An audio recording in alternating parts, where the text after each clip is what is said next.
एक समय की बात है, एक घने जंगल के अंदर बड़ा सा तालाब था। उस तालाब में बहुत सारी मछलियाँ रहती थी, जिनमें से 3 मछलियाँ एक दूसरे की पक्की दोस्त थी। इन तीनों का स्वभाव बिल्कुल अलग था। इनमें से 2 बहुत समझदार थी। पहली संकट आने के पहले ही अपना बचाव कर लेती थी, दूसरी संकट आने पर अपनी सुरक्षा कर लेती थी, जबकि तीसरी सब कुछ भाग्य पर छोड़ देती थी। तीसरी मछली कहती थी कि अगर भाग में संकट होगा तो हम कुछ नहीं कर सकते, और भाग में नहीं होगा तो कोई भी हमारा कुछ नहीं कर सकता।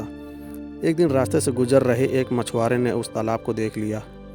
उसने देखा कि तालाब मछलियों से भरा पड़ा है। उसने तुरंत अपने बाकी साथियों को इस बारे में बताया। मछुआरे और उसके साथियों ने अगली सुबह यहाँ आने और उन मछलियों को पकड़ने का फैसला किया।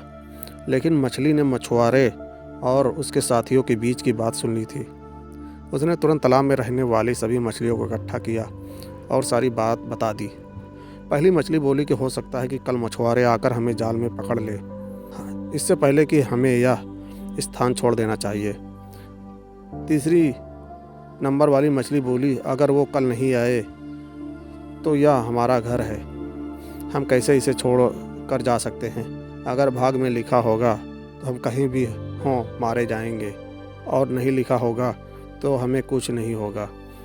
कुछ मछलियों ने तीसरी नंबर की मछली की बात मान ली और वहीं रुक गई। अन्य 2 मछलियां तीसरी मछली को समझाने में असमर्थ थी, इसलिए उन्होंने बाकी मछलियों के साथ तालाब छोड़ दिया। अगले दिन मछुआरे और उसके साथियों ने अपना जाल डाला। जो मछलियां रह गई थीं वे सभी पकड़ी गई। जो मछलियां भाग गई थी उन सभी की जान बच गई, और जो तालाब में रुक गई थी वे सभी मछुआरों के द्वारा पकड़ ली गई। मछुआरे ने उन्हें एक टोकरे में डाल दिया, जहाँ सभी तड़प तड़प कर मर गईं। इस कहानी से हमें यह सीख मिलती है कि हमें कभी भी भाग के भरोसे नहीं रहना चाहिए।